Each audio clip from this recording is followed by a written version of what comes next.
नमस्कार दोस्तों, आप ये दृश्य देख के खुद ही अंदाज़ा लगा सकते हैं कि एक बच्ची अपने कौशल को किस तरह से आम जनता के सामने प्रदर्शित कर रही है। किस तरह से वो अपना एक रस्सी पे चल के बैलेंस बना रही है। बहुत से दर्शक यहाँ खड़े हैं, मुकाम हासिल किया सब लोग देखते हैं, 5-10 रुपया दे के जो है वो चले जाते हैं। लेकिन कहीं ना कहीं सरकार की ये नैतिक जिम्मेदारी है, प्रशासन की जिम्मेदारी बनती है कि क्या ये सब होना चाहिए या नहीं होना चाहिए।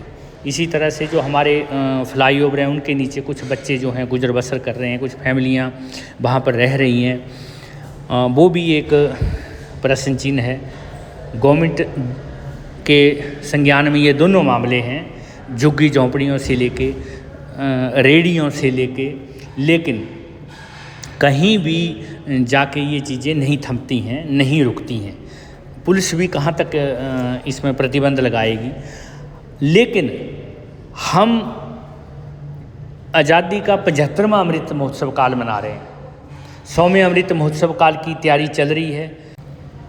आदरणीय प्रधानमंत्री मोदी जी अपने विजन और मिशन को लेके आगे बढ़ रहे हैं। 2047 में हमारा भारत कैसा होगा, उसकी अभी से तैयारियां हमें करनी होगी। लेकिन हमें इन चीज़ों का भी ध्यान रखना होगा जो इस तरह की घटनाएं हैं। बहुत सी प्रॉब्लम्स हैं पर्यावरण को लेके, स्वास्थ्य को लेके, एजुकेशन को लेके। धीरे धीरे काम हो रहा है, हमें भी उनके साथ सहयोग करना होगा।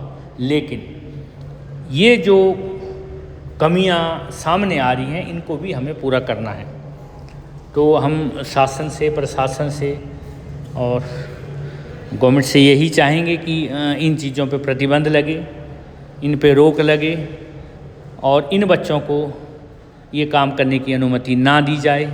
माँ बाप के ऊपर जो है शिकंजा कसा जाए और इन बच्चों को बेसिक जो सुविधाएं हैं, पढ़ाई से लेके, स्वास्थ्य से लेके, रहने को लेके, ये सब चीज़ें इनको मुहैया करानी होगी।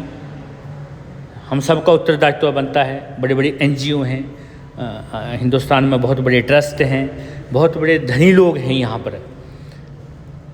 तो ये सब मिलके हमें इन कुरीतियों को, इन बुराइयों को ख़त्म करना होगा।